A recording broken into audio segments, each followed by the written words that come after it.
Hey everyone, how's it going? Welcome to another really awesome tutorial for Web Design Tuts. I'm Justin Hubbard, and today I'm going to show you how to create a CSS3 Tabbed Navigation. We are only going to use CSS3 and that's it. So this is what you're going to end up with. This is called the darkwash gene variation out of the different styles that are available in the source files. And the reason for using this one is because it has different styles where I can actually show you some different tricks that you can use with CSS3. So let's take a look at some of the code. We are going to use Dreamweaver. For those of you that aren't available with the different code editors that are available, maybe you might like Dreamweaver, so we're just going to use this one. We already have our head information, and all you need is this doc type for HTML5.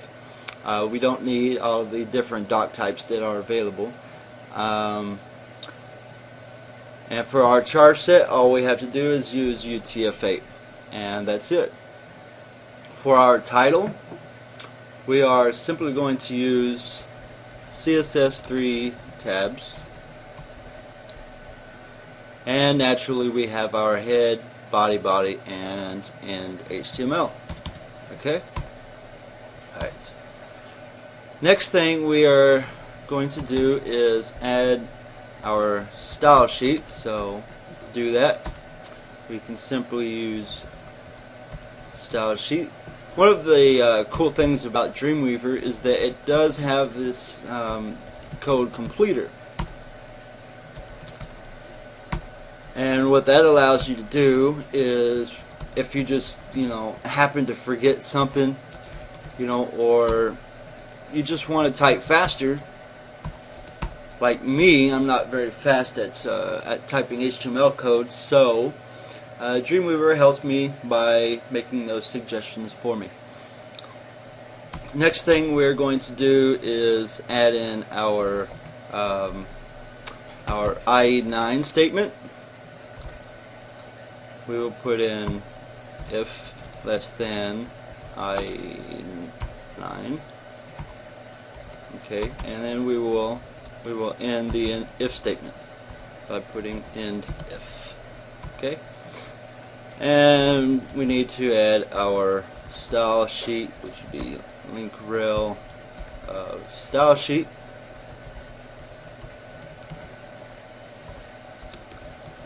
href of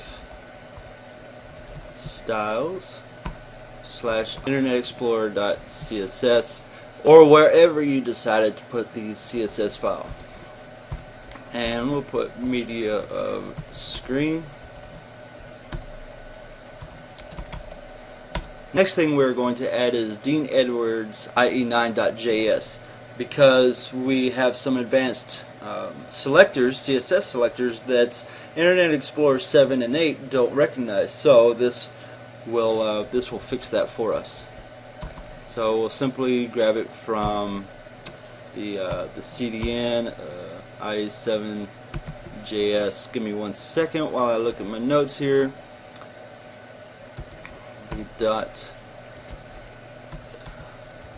googlecode.com /svn / version and /2.1 with parentheses of beta 4 / IE9.js. Okay, that's all we need for that. Okay, now that we have our head all together, let's jump into the body and see what we need to create. The first thing we need to make is our main container.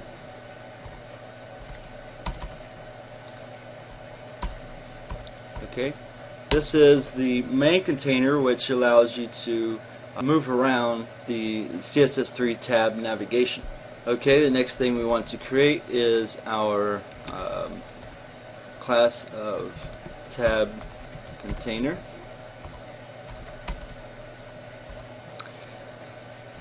Let me Let's move these around a little bit. Okay, so we have our tab container.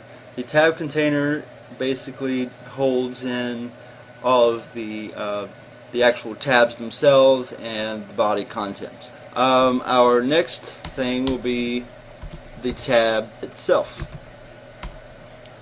So we put div ID of C1.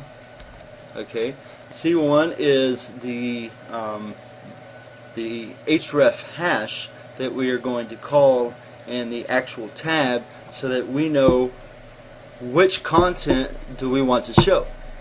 So if we click on the C1 tab, it's going to show the content that is within the C1 div ID. Okay, so to do that, we will create our tab of href hash C1, and we'll go ahead and put a title of first, and we will put our text inside of it first. So when we click that, it will show div ID of C1. Okay, now we will go ahead and add our div class of tab content. And tab content is basically your container for the content that's inside of each tab. Pretty self-explanatory. We are going to add an H3, call it, we'll say this is your first tab, and we'll go ahead and add a little bit of information such as some lorem ipsum. Okay, and that's really all there is for the tabs. Really simple, very easy, and it's basically the same thing for all of the other tabs. So you would put div ID of, for your second tab you want, we'll say C2, okay, and we'll make the tab an href of hash C2, okay, and we'll call this our second tab. Okay, and then we'll go ahead and put in our class of tab contents, and put in our H3, right, and say this is your third tab, right, and then just put in some more lorem ipsum. Sorry if that was too far up for you. So you can kind of take a look at it and see that we have our main container, which holds the entire tabs. We have our tab container, which holds everything inside of the main container. And then we have our ID call of C1, which is wrapped around that entire specific tab. Then we have our actual tab, which uses a hash to call the main div ID. Then we have our class of tab content. And that is really all there is to the code. There's really nothing else involved in it. Very simple, very straightforward. Let's go ahead and add the next ones. This is div ID C3. So we have our third tab with our actual tab with the content that is inside of that tab. Then we have our fourth one.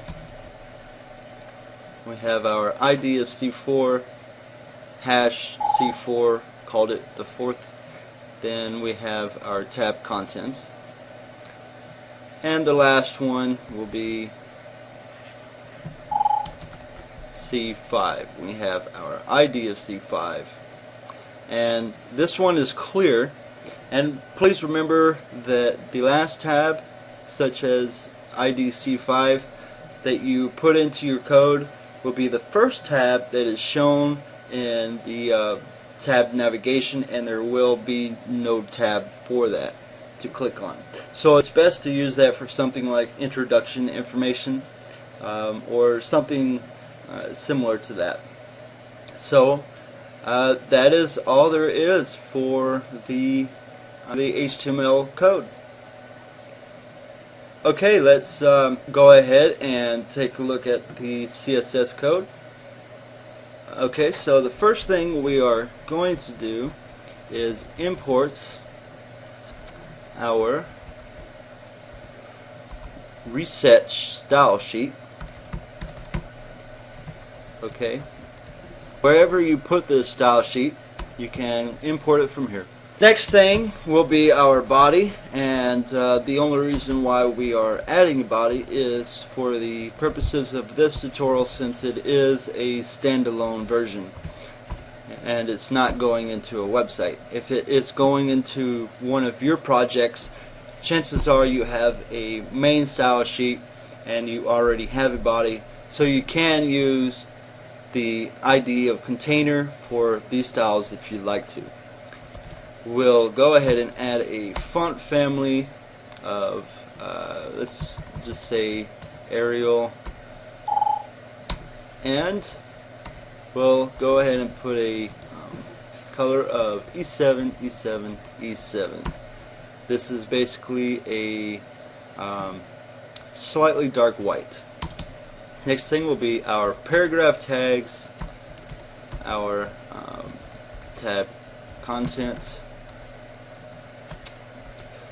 To target our list items, then our H1, H2, and H3.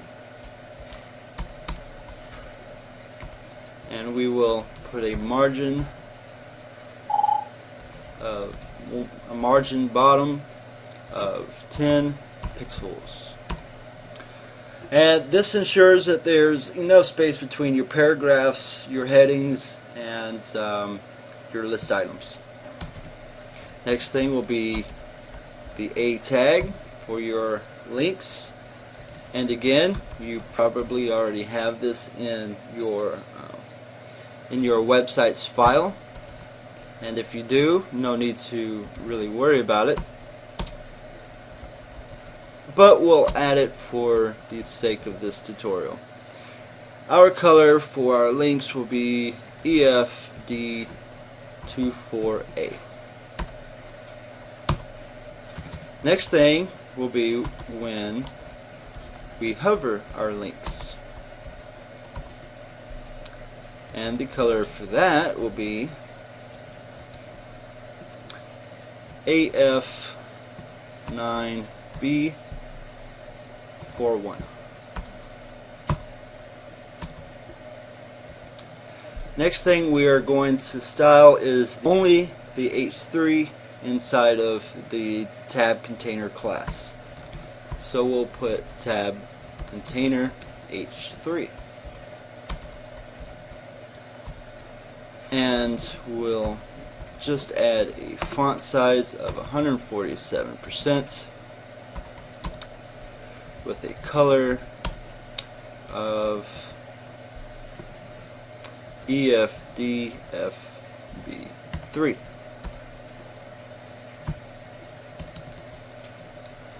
And that's it for those. Next thing we are going to style is our containers.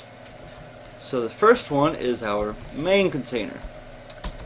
What we are going to do here is, since this is a standalone version, we will go ahead and put it in the center using margin 0 auto at a width of 480 pixels, and push it down just to make it a little more in the center.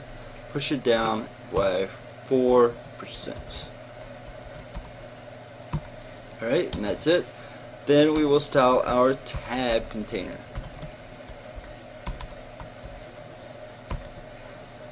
Go ahead and put a position of relative. It is important to keep this position relative, and the absolute positions in the file the same. Okay. Let me go ahead and move this down a little bit. Okay, position of relative. Then we want to add a width of 100% of the width that is the main container. Then a z-index of 0. Alright. The reason why we are adding the z-index is so that we can overwrite the z-index later on with some different styles. Okay, so next we will go ahead and style the actual tabs themselves. To do that, we will target tab container, and we will go ahead and target the div that is inside of the tab container, and simply just put a display of inline. That way the tabs can actually be horizontal instead of vertical. Now we will put a tab container, target the div, which is the tab, and target the link that is inside of that div. Go ahead and add a position of relative, and the relative position keeps the tabs in line with each other, especially for Internet Explorer. Next, we are going to add a text declaration of none, a color of D7, D7, D7. We are also going to put this inline, but we will also use a block. So display inline block with a padding of 4 pixels for the top and bottom and 14 pixels for the sides of the tab buttons. So we have 4 pixels for the top, 14 pixels for the sides. Okay, so the next thing we want to add is a font size of 15 pixels. Go ahead and put the font family of, what did I put? I put Trebuchet, and we'll make it bold. And we also want to make it all uppercase. Okay. Go ahead and add a margin of 2 pixels. And next thing we want to do is add the gradient. I am going to show you the first gradient, and then I will copy and paste the rest of the gradients. So we will simply use background linear gradient, and on the top use pound or hash, however you want to say it, hash 4C4648 at 0%, and hash 474344 at 52% in the middle, and hash 2F2D2E at 100% from the bottom. Alright, this one, the linear gradient, is actually used for all future browsers, so we are going to use it last. Okay, so for older browsers, we are simply going to add a background of 4C4648. For Firefox 4 and below, we are going to add Moz linear gradient, use the same values, for Internet Explorer 7 and 8, we are going to use Pi background. Since we are using CSS Pi, we will use Pi background. Linear gradient, same values. And then for Chrome and Safari, we will use WebKit gradient. Okay? And as you notice, WebKit gradient is a little bit different, as it says color stop, and the coding is slightly different, but essentially the same values. We don't need filters here for Internet Explorer, in case you were wondering. Okay, go ahead and add a border for our next thing and make it dashed at 2 pixels, and we'll make it CFA 840. Okay, and this is going to be the dashed line that you see around the tabs here. Okay, next thing we're going to add is a border radius. For Firefox, we'll put Moz border radius and make it 3 pixels. And for WebKit, okay, just because of the fact that this looks better for WebKit, we will just put a border radius of 0 pixels. Okay, and then we will put our regular border radius, and this is good, put it last, because eventually all browsers will eventually recognize this, so it's best to put this last, since we are using a cascading style sheet and what is last is first. Okay, now we will add a text shadow of 0, -1 pixels, and 0 with a color of black. The reason why we put the color, and we do the same things for the box shadow, which we were going to add next, is because Safari likes you to add the colors. Otherwise, for some reason, it ends up adding its own color. Like if you don't put black, it'll put light gray or something like that. So we'll just add the color. Next thing will be our box shadow for Firefox. We'll make it 0, 4 pixels, 10 pixels, and -5 pixels. Okay, and make it black. Put too many zeros there.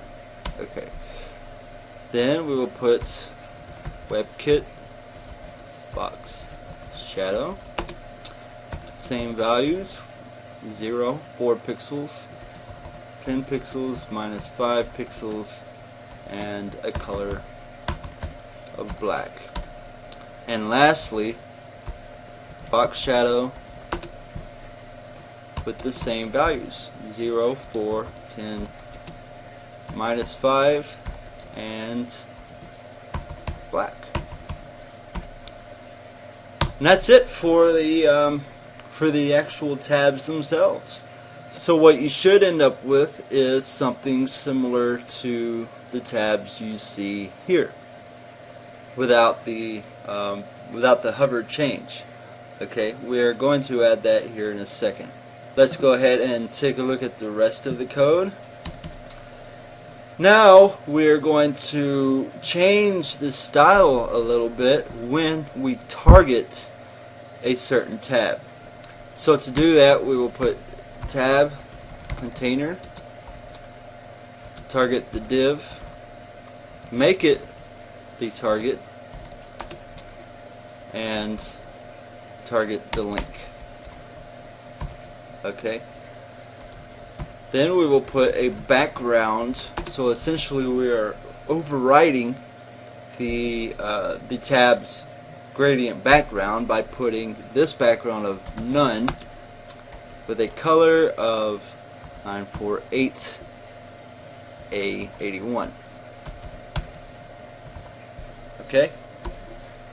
Then we will put a text shadow of 0, 1 pixel, 0 with a color of 4C4648.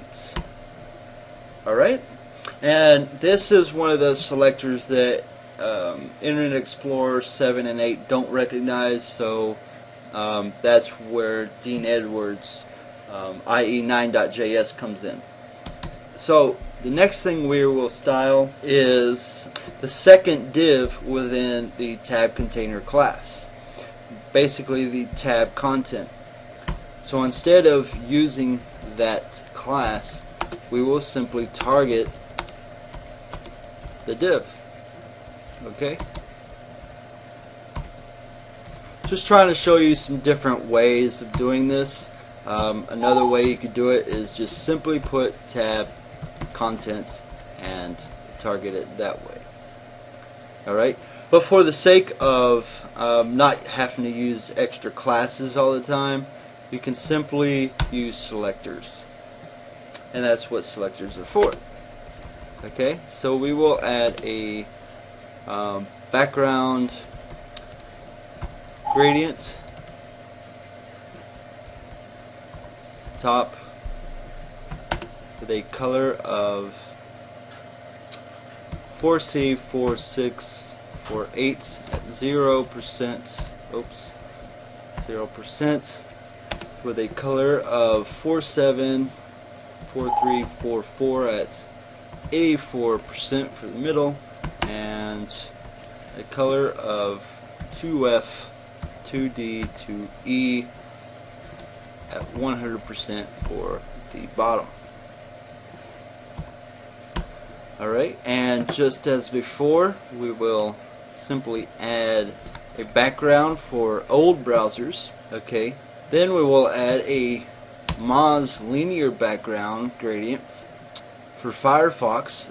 Then we will add a pie background once again for Internet Explorer. And then we have the screwy one for WebKit, which is background WebKit linear gradient, which does not necessarily follow suit and the same type of coding. As you can see, the coding is slightly different. Next thing will be our box shadow of 0, 0, 12 pixels and 1 pixel with a color of black. And we are going to make this inset. Alright, so it should look something kind of like this, where it actually looks like the borders are above the content in the middle. Alright, let's go ahead and add the WebKit box shadow, and we will use these same values, 0, 0, 12 pixels, 1 pixel, and make it black with inset. And then the same thing for box shadow, 0, 0, 12 pixels, 1 pixel, black, and inset. Alright, now we want to put a z-index of -2, and this is so that the content that is not targeted is behind the content that is targeted. Now we will push it down a little bit by about 50 pixels. Go ahead and add a padding around it for the content of 20 pixels.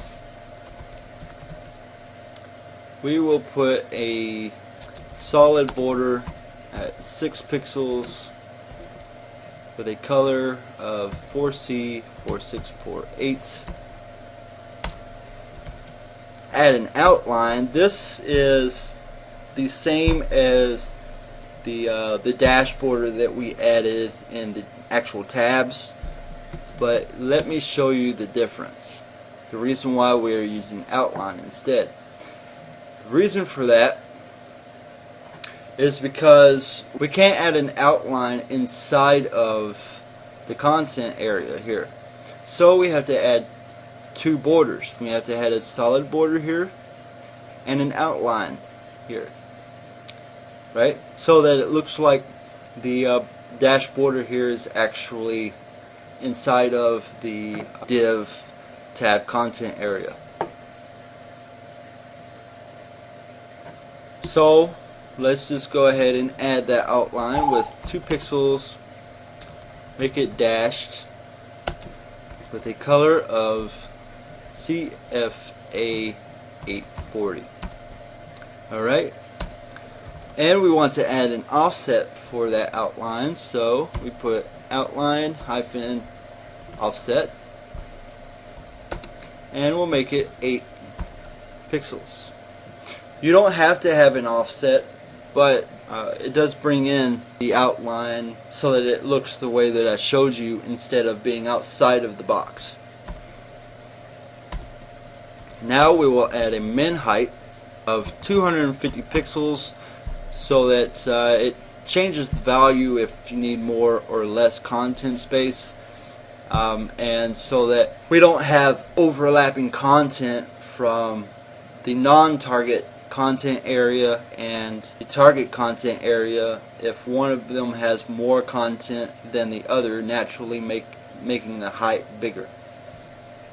Alright, then we'll add a position of absolute for Internet Explorer 7 and 8. Now let's go ahead and put tab container, target, div, make it not. Okay, notice this time we are using not target.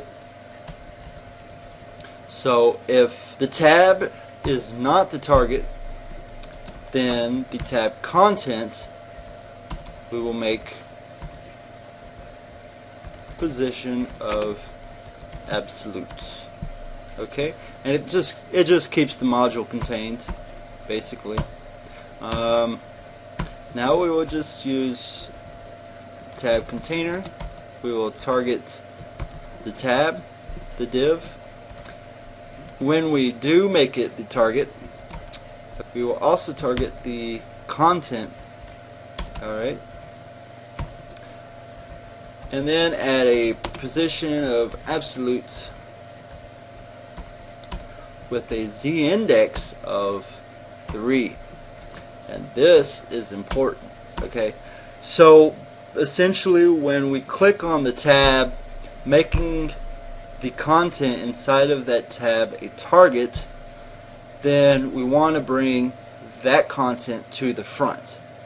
So we add a z-index of 3, overriding the previous z-indexes that we added.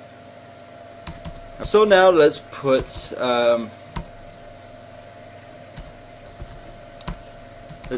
div tab content.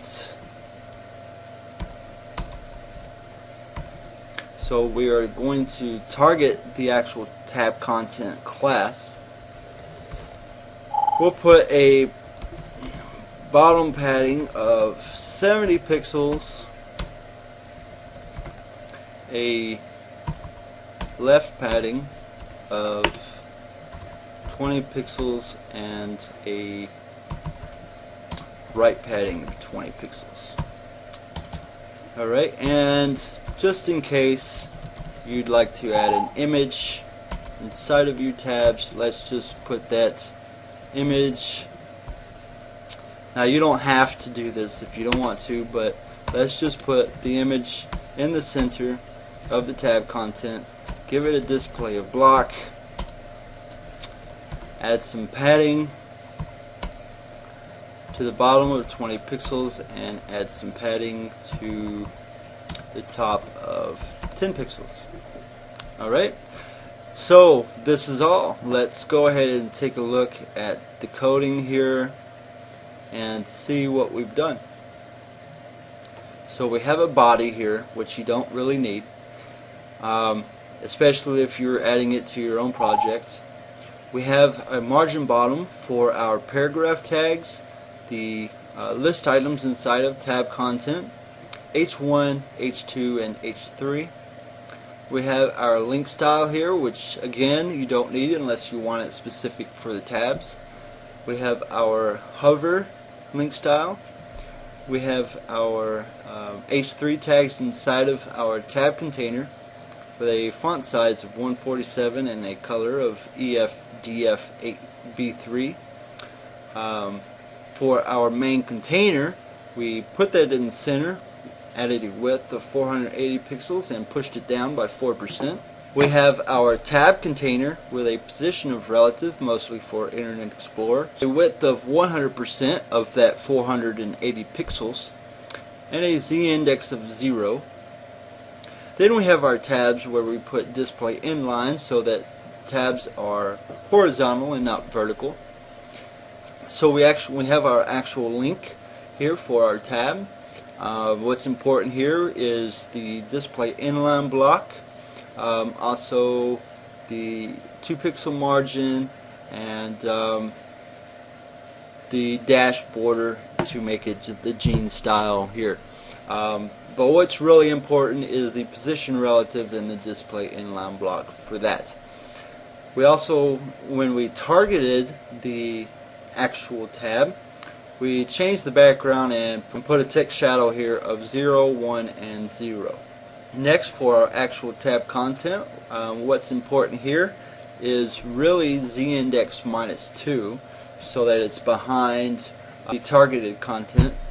Just put some padding around the content so the content doesn't reach the borders of the content box. And min height of 250, that's very important, and a position of absolute. Okay, when it's not the target, we also have a position of absolute. The next thing we put was when we targeted a specific tab content. The important thing here is z-index 3, so that we can bring that target tab content to the front. Alright, and these styles here are basically optional. Just put your content image in the center, put a display block, and add some padding to it. Alright, that is all for the CSS3 tabs for the jean style. Even with that much styling, there really wasn't that much code inside of it.